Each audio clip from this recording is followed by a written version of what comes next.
Wouldn't it be absolutely cool if you could study less and remember more so that you could do things that you actually really enjoy, like spending time with your friends or your family or whatever it is that you enjoy doing? Well, as it turns out, there is better ways to be able to study better, remember more, so that you can spend time doing things that you like. So I'm going to teach you in this video, so let's get to it. Hey guys, Josh McCartney here, and in this video I'm going to teach you 10 separate tips to be able to remember what you study, to study much more efficiently and remember more. So let's get to it. So tip number 1. This may seem boring and basic, but it's pretty important. We want to prepare our environment for study. So just like a chef, when they're preparing meals, they clear their environment and get everything ready and set up so that when it comes to actually preparing the dishes, everything is there ready. So they have all their condiments, their spices, their plates, and everything in position so that as soon as they need to plate up, it's ready there for them. Rather than trying to clean up the mess and clear everything out of the way, it's distracting and it takes time away from the main event. So just like a chef, you are the chef of your own room. So make sure to clear your desk of all distractions. This might come to closing unnecessary tabs on your computer, putting your phone on Do Not Disturb, or even better, in another room. Try to close your door and have complete silence if that is possible. But in any case, we want to prepare our environment so that we aren't going to get distracted. Which leads us to tip number 2, which is, simply put, the Pomodoro technique. So the Pomodoro is as simple as follows. We want to set a 25-minute timer and focus on one singular task, just the one and just one. And you're going to get distracted during this 25 minutes. So what we want to do is have a fresh sheet of paper next to us and write down whatever distraction comes to our mind as it's happening. This might be we see a cute doggo across the street. This might also be that someone tried to call you. Whatever it is, whatever distraction you get, write it down on a piece of paper so that after the 25 minutes is up, you take a 5-minute break and you can review those distractions. Maybe you wanted to go make a coffee. Maybe you wanted to go to the bathroom. Maybe you wanted to call your mom. Whatever it is, you take that 5 minutes to review those distractions and maybe get rid of them quickly so that you can go back to the 25 minutes on, 5 minutes off. And you would do that 4 times. And after the 4 times is up, you can take a longer break. Maybe 35 minutes, maybe 40 minutes, however long you want. Then you can start the process all over again, if you like. And because you are focusing on one thing at one time, you're going to get more done in that short amount of time than if you were to try and focus on everything and be jumping in between tasks. You're not going to get a good quality of work done that way. When you focus on one thing at one time and you do it well, you're going to have a better quality of work and you will actually get more measurably done over time. All right, so let's get on to tip number 3. Now, I know you're going to like this one. Rest more. Your brain actually needs periods of rest in between learning something to be able to strengthen those connections. So if you're only getting between 4 and 5 hours or so sleep each night, thinking that you can learn more, study more, get more done, you're actually harming yourself and you're getting a poorer quality of work done. So over time, you're getting less done even though you think that you're being busier. So make sure to get 6 to 8 hours sleep each night. I know you've heard this before, maybe you do it, maybe you don't, but as you sleep, your brain reinforces those memories and it strengthens those connections by rerunning over through what you went through in that day and what you learned. So it's really important to get 6 to 8 hours sleep each night. And if you have a study session and you feel pretty tired before it, you can have a nap. It's okay. But make sure not to go over 30 minutes because that's when you're going to start getting into a deep sleep within the sleep cycle. You don't want that. You're going to wake up and feel like you're on another dimension somewhere else. You can put like a weird effect over that part if you like. Also, one of my favorite things to do, which helps you increase your focus and to be able to rest, is something called meditation. You might have heard of it before. You probably have. Maybe you don't know how to do it, but it's as simple as this. Set a 1-minute timer. Just one, to begin with at least. And all you need to do is focus on your breath. In and out, just in and out for a minute. That's it. When your brain gets distracted, bring your brain back. That's meditation. Doesn't need to be complicated. And as you get good at 1 minute, bring it up to 3, bring it up to 5, bring it up to 10. What you're going to notice is after these 5 to 10 minutes, you're going to feel way more relaxed than when you started. And when you start studying, your brain is clear of distractions. And you've started to build that muscle of awareness and focus so that when you get distracted, you're able to bring your brain back nice and easy. So tip number 4. Make sure to take notes, y'all. Take notes. Don't steal them from others. Why? Because when you write down your own notes in your own words, your brain understands it better because they're your words, not somebody else's. They're your explanations, not somebody else's. Makes sense, right? But also what this is doing is it helps your brain to remember more because you were focused in that moment and you explained it in a way that is nice and easy for you to understand. But when you're taking notes, don't try to keep up with the lecturer. Don't try and keep up with the person explaining the information. Just write down the key words, the key concepts, the key facts and stuff that you can memorize later. If you're trying to keep up by writing via verbatim, you're focused on writing, not the information. You're not searching for the key information while the person is speaking because you're just trying to keep up. So only key words, key points, facts, key core concepts. Now, tip number 5. When you're reading something, go to the summaries and the conclusions first. Why would you go to the summaries and conclusions first? Well, because the author has decided that that is the most important information from the chapter that you're about to read or from the book or textbook you're about to read.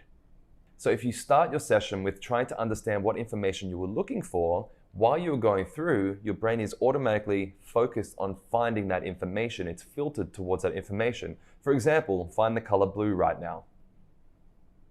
You found it pretty quickly, right? Because your brain was searching for it. So if you start your study sessions with looking for the summaries and the conclusions, you will find it. Next, tip number next. Generally, when you are taking a course, there will be a list of terminology that you haven't seen before.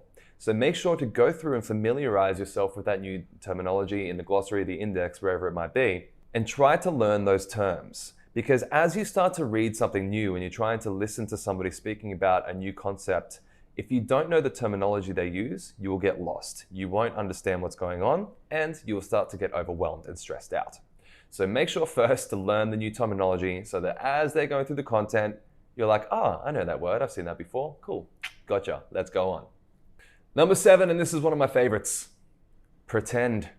Whenever I'm trying to learn something new, I pretend like I am the person on a big stage presenting it. I'm doing a TEDx talk on this new piece of information. I'm already the master, the expert of whatever I'm learning. And this allows your brain to really focus. It makes sure to put the brain into the idea of thinking, what is the most important information that if I was put on stage right now, I would have to give that back and regurgitate that information straight away. So your brain switches on, it turns into focus mode, and it starts to distill the core key concepts. That is so difficult to say at once. Core key concepts, the key core concepts. So it makes it much easier to find the appropriate information. Another way you can pretend is imagine that it's happening in a storyline, maybe like a movie, because your brain does remember stories really well and it likes to get engaged in stories. So imagine whatever you're learning is in the form of a movie. Another way you can pretend is try to explain it to a child in your mind. Because even Einstein says, if you can't explain something simply, odds are you don't know it very well. So as you start to simplify the information into the easiest ways possible, that means you are starting to really get it. Tip number 8, use spaced repetition. Back in the late 1880s, there was a guy called Hermann Ebbinghaus, and he became the first person to systematically tackle the analysis of memory. Those are a lot of big words. What it means is he would try to remember one syllable nonsense words like yat and bok and puz, and he'd see how long he could remember it for before it deletes from his mind. And he plotted his information into something we now know as the forgetting curve, which shows after as little as 20 minutes, we forget around 40% of the information that we've learned. And within one day, we forget around 70% of the information. Within a week, well, you can practically forget it. So what we want to do is remember and recall the information in increasing intervals of time. So maybe you learn what I'm speaking about now, and you try in about an hour's time to review the key concepts that I said from your mind, not just looking at what's on the paper, from your mind. Then the next day, recall it again. And then about 3 days later, recall it again. In a week's time, recall it again. In a couple of weeks' time, recall it again. You see how we're increasing the intervals of recall? That is going to help you to strengthen those connections, to reinforce those memories so that you get the information over time. You might think that seems like a lot of work, but you're only needing to recall it actually only a handful of times. When you're normally trying to remember something, you might be repeating it over and over and over and over and over and over and over and over and over and over and over and over and over again, and to still remember nothing. So spaced repetition is going to be your biggest friend and your biggest savior. Number 9 is something called brute force learning. What they'll do is they'll try to hack a firewall by attacking it from thousands of different directions all at the same time, hoping that one of them is going to crack through and open it up. Well, like when you were learning something, try to learn it from multiple different sources all at once so that eventually one of these explanations, one of these associations are going to open it up and you're going to think, wow, I get it.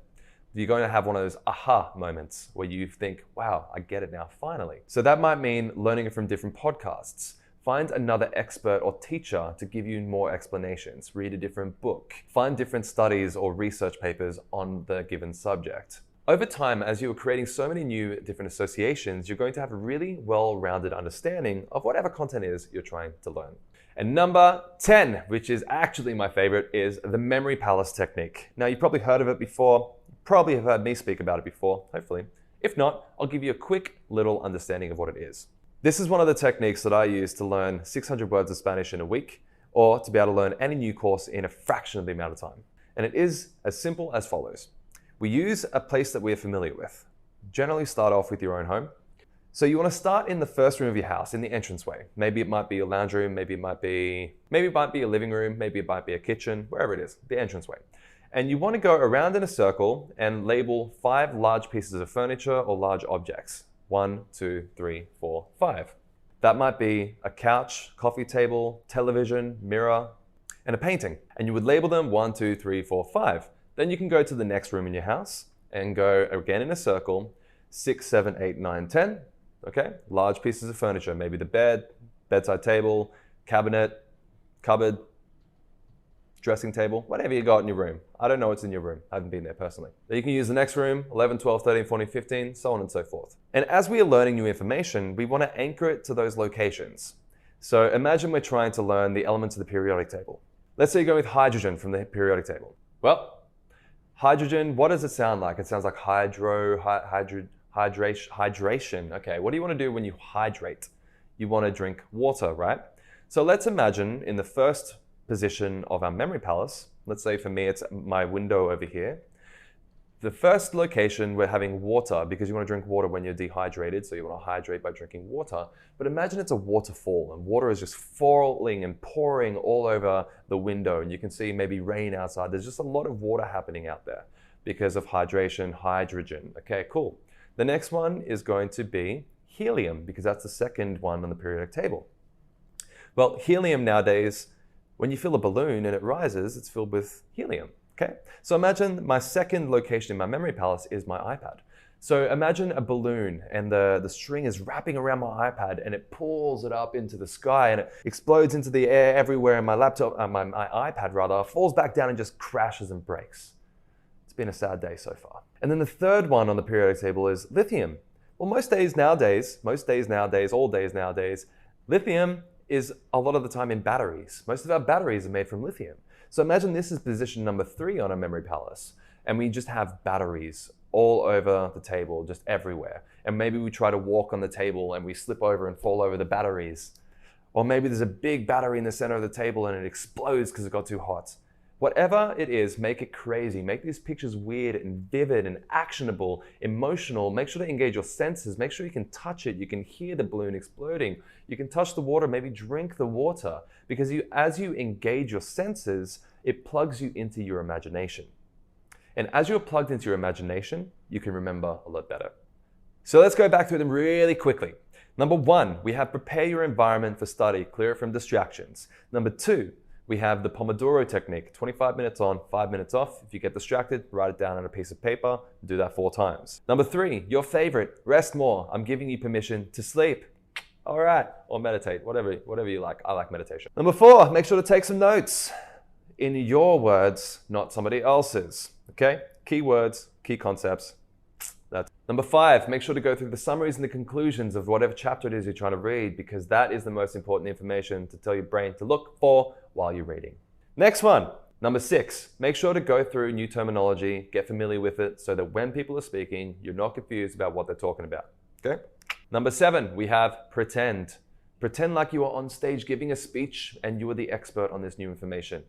Try to pretend like it's a movie, whatever you like.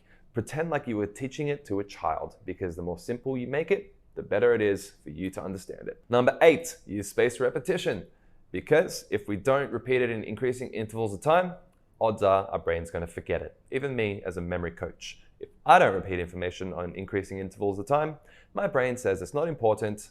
Ciao. See you later. Or never. Number 9, we have brute force learning. Learn it from different sources, different people's explanations, different masters, different teachers, different research papers. As many different places you can learn something from, the easier and more well-rounded understanding you're going to have of that content.